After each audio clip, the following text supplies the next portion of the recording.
Hello, my name is Drew and I am a student at Bournemouth University, and every day I cycle from Lansdowne campus to Talbot campus to attend my lectures.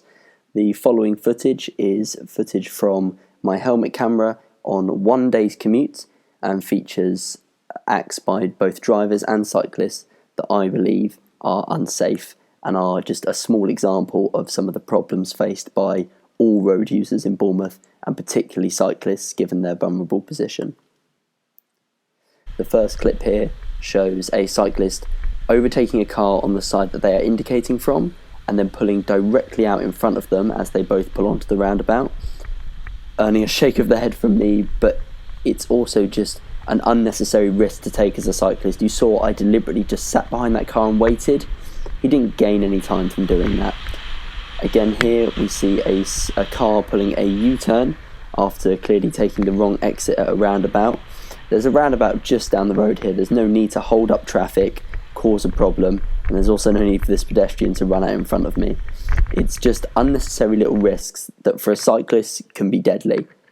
Here again at a set of traffic lights, a car is behind me because of the traffic lights and isn't willing to wait, and sadly gets the wrong end of my frustration.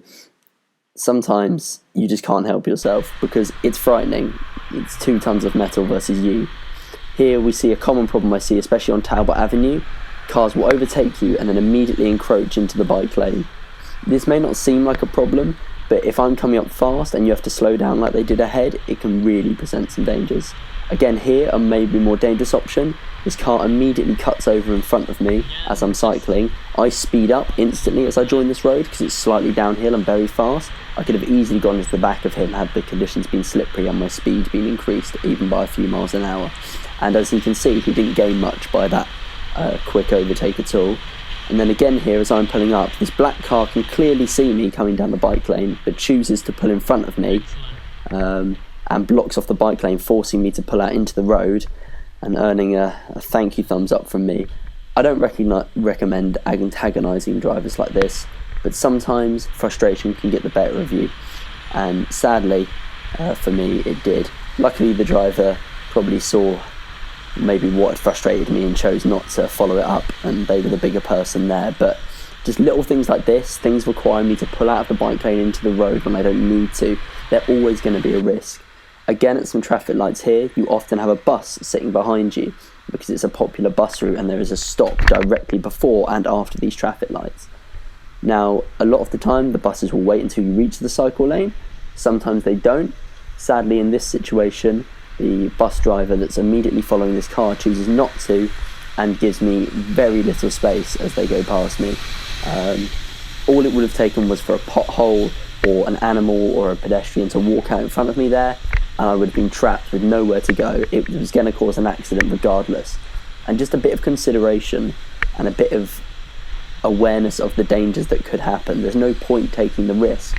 I know at the end of the day, for car drivers, it probably won't affect them. It's my life on the line at the end of the day. But you've got to make sure that you're being considerate, that a cyclist may not have the reaction time, the braking distance, etc. of a car, and you've just got to give them that little bit extra space to manoeuvre. We see here just in a couple of seconds a bus proving that, look, you can give me more space on that stretch of road. If anything, he's got less space to overtake me on that bit of road, but he manages to give me about a foot more space. I think the legal recommendation is about 1 metre, but that'll do nicely for me. That's the end of all the clips in the video. Nothing too extreme, but situations that on a wetter day, a couple of seconds sooner or later for some of these events happening, and it's an accident, and just like we've seen over the past 6 months, it could be fatal or really damaging to the individual involved. Thank you for listening, and drive safe.